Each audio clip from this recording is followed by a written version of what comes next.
Hello, everyone. Welcome back to Tap Journal. Behind the facade of a respected Democratic precinct captain and a beloved community entertainer lay a subterranean graveyard containing the remains of 33 young men. This case would redefine the American understanding of the suburban serial killer and expose the terrifying possibility that a predator could hide in plain sight for nearly a decade. The investigation into John Wayne Gacy remains one of the most complex forensic undertakings in modern criminal history, involving a meticulous hunt for bodies hidden beneath a family home. The criminal history of John Wayne Gacy began long before the discovery of the bodies in his crawlspace. According to records from the Iowa State Penitentiary, in 1968, Gacy was convicted of sodomy involving a teenage boy in Waterloo, Iowa, and was sentenced to 10 years in prison. Despite the gravity of the offense, he was released on parole after serving only 18 months due to his status as a model inmate. This early release allowed Gacy to move to Chicago, Illinois, where he would eventually begin his career as a building contractor and a community figure. By the early 1970s, Gacy had established PDM Contractors, a business that specialized in residential and commercial remodeling. According to business registry files from the state of Illinois, Gacy often hired young men, many of whom were teenagers looking for quick cash or steady work. This professional environment provided him with a steady stream of potential victims who were often seen entering his home on West Somerdale Avenue. His neighbors viewed him as a hard-working entrepreneur and a politically active citizen who frequently hosted large neighborhood parties. Gacy further solidified his public image by joining the local Moose Lodge and becoming a precinct captain for the Democratic Party. According to local political archives, he was even photographed with First Lady Rosalind Carter in 1978 during a political event at the Chicago O'Hare Hilton. This high level of social integration made it difficult for local authorities to suspect him of any wrongdoing, even when young men associated with his business began to vanish. He also created the persona of Pogo the Clown, performing at children's hospitals and charitable events to maintain his mask of benevolence. The first disappearance linked to Gacy occurred in 1972, involving a young man named Timothy McCoy. According to the Chicago Police Department cold case files, McCoy was a 15-year-old boy who disappeared after arriving at a bus station in the city. For years, the case remained unsolved, as McCoy had no known connection to Gacy at the time of his disappearance. It was only later revealed through forensic reconstruction that McCoy was the first victim to be buried beneath the Gacy residence. Between 1972 and 1978, dozens of young men disappeared from the streets of Chicago and the surrounding suburbs. Many of these victims were runaways or laborers who lacked strong social ties, making their absences less likely to trigger immediate police investigations. According to missing persons reports from the Cook County Sheriff's Office, many families struggled to get the police to take their concerns seriously. The authorities often dismissed these cases as teenagers simply leaving home of their own volition to start new lives elsewhere. The tactical turning point in the investigation occurred on December 11, 1978, with the disappearance of 15-year-old Robert Piest.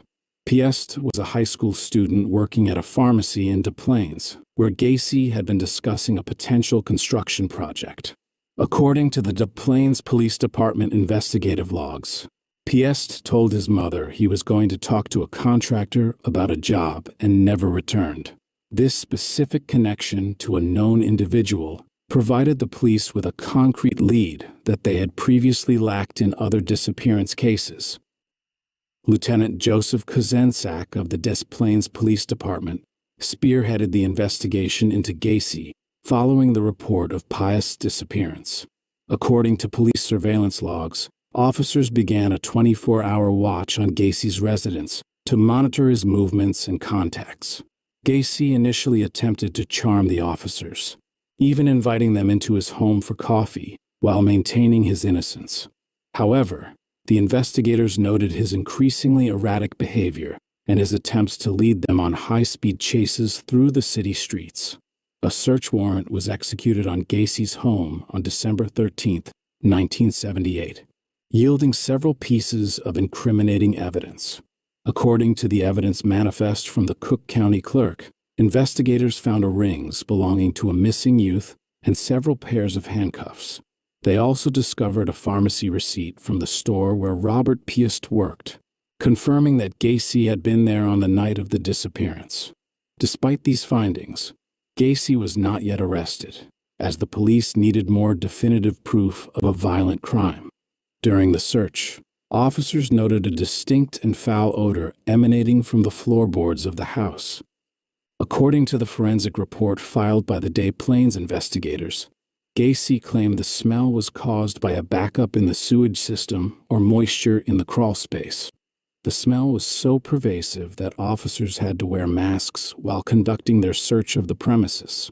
This olfactory evidence became a primary focus for the investigative team as they prepared for a more thorough excavation of the property. Gacy was eventually taken into custody on December 21, 1978, after he confessed to his lawyers that he had killed approximately 30 individuals. According to the recorded confession files held by the Cook County State's Attorney, Gacy admitted to disposing of the bodies in the crawl space of his home and in the nearby Des Plaines River. He described his method of luring victims with the promise of work or through the use of a handcuff trick involving a deceptive magic act. Once the victims were restrained, Gacy would subject them to hours of torture before strangling them. The recovery operation at the Summerdale Avenue home was a grueling process that lasted for several weeks. According to reports from the Cook County Medical Examiner, Dr. Robert Stein, the crawl space was a cramped and muddy environment where bodies were stacked on top of one another.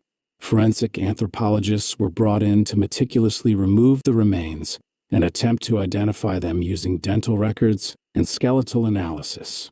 The sheer number of victims found in such a small space shocked both the investigators and the general public.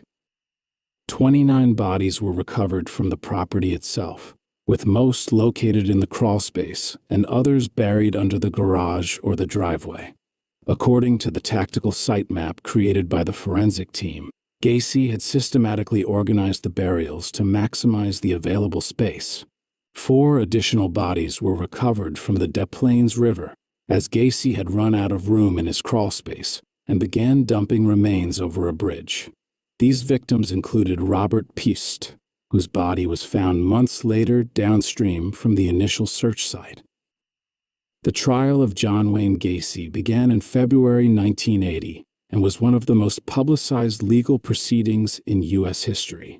According to the court transcripts from the Circuit Court of Cook County, the defense attempted to use an insanity plea, arguing that Gacy was unable to control his impulses. Dr. Richard Rappaport and other psychiatric experts testified about Gacy's mental state, describing him as a sociopath with a split personality. However, the prosecution argued that his meticulous planning and the concealment of the bodies proved he was fully aware of the nature of his crimes. The jury rejected the insanity defense and found Gacy guilty of 33 counts of murder on March 12, 1980. According to the final sentencing report, Gacy received 12 death sentences and 21 natural life sentences. The verdict was met with a sense of relief by the families of the victims, although many questions remained about how he had evaded capture for so long. The trial highlighted significant failures in police communication between different jurisdictions that Gacy had successfully exploited. Following his conviction, Gacy was sent to the Menard Correctional Center and later to the Stateville Correctional Center to await execution. According to records from the Illinois Department of Corrections, Gacy spent 14 years on death row, during which he took up oil painting. His paintings, which often featured clowns or Disney characters, became a subject of intense controversy and were eventually banned from public sale in many areas. He continued to maintain a level of notoriety through media interviews and correspondence with the public. The execution of John Wayne Gacy took place on May 10, 1994, by lethal injection. According to the official witness reports from the Stateville Correctional Center, his final words were, "Toss my ass," a defiant statement that reflected his lack of remorse. Outside the prison, crowds gathered to celebrate the end of one of the darkest chapters in Illinois history. The execution marked the conclusion of a legal process that had spanned over a decade and cost the state millions of dollars. In the years following his death, forensic technology continued to advance, allowing investigators to identify several previously unknown victims. According to the Cook County Sheriff's Office, DNA testing was utilized in the 2010s to identify victims such as William Bundy and James Hackinson. Sheriff Thomas Dart reopened the case files to help bring closure to families who had been waiting decades for answers. Even today, several sets of remains recovered from the crawl space remain unidentified, designated only by numbers in the medical examiner's files. The Gacy case led to significant changes in how missing persons reports are handled by law enforcement agencies across the country. According to Justice Department policy reviews, the case emphasized the need for centralized databases and better information sharing between local and state police. The previous assumption that missing teenagers were simply runaways was replaced by a more cautious and investigative approach. This shift in protocol has since helped in the early detection of other serial predators and the recovery of missing children. The Summerdale Avenue house where the crimes occurred was demolished in 1979, and a new home was eventually built on the site. According to local real estate records, the property has changed hands several times, though it remains a site of grim curiosity for true crime enthusiasts. The surrounding community has attempted to move past the stigma of the Gacy murders, but the psychological impact on the neighborhood remains documented in local historical societies.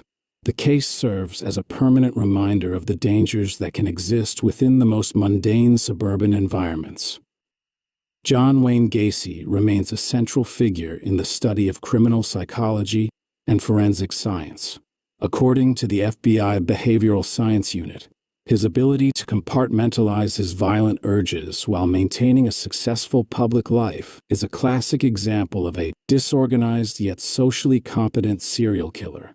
His case is frequently used in training modules for detectives and profilers to illustrate the importance of looking past a suspect's social standing. The legacy of his crimes continues to influence the way society views the concept of the neighbor next door. The investigation also brought to light the vulnerabilities of the young men who were targeted by Gacy. According to sociologists studying the era, many of the victims were part of a marginalized population of transient workers and street youths who were easily overlooked by society. This lack of social protection allowed Gacy to operate with impunity for years, as his victims were often people whose disappearances did not immediately trigger an alarm. The case serves as a call for greater vigilance and protection for all members of the community, regardless of their social status. The John Wayne Gacy case stands as a monumental cautionary tale regarding the deceptive nature of human personality and the critical importance of rigorous investigative work. Through the combined efforts of forensic experts, dedicated police officers, and the persistence of grieving families, the horrific truth hidden beneath a suburban home was finally brought to light. While the execution of the perpetrator provided a legal conclusion, the historical weight of the 33 lives lost continues to resonate in the annals of American criminal justice. Maybe that is all the mystery we can investigate this time, and do not forget to click, subscribe, and like this channel so you do not miss other crime mysteries. See you in the next unsolved case.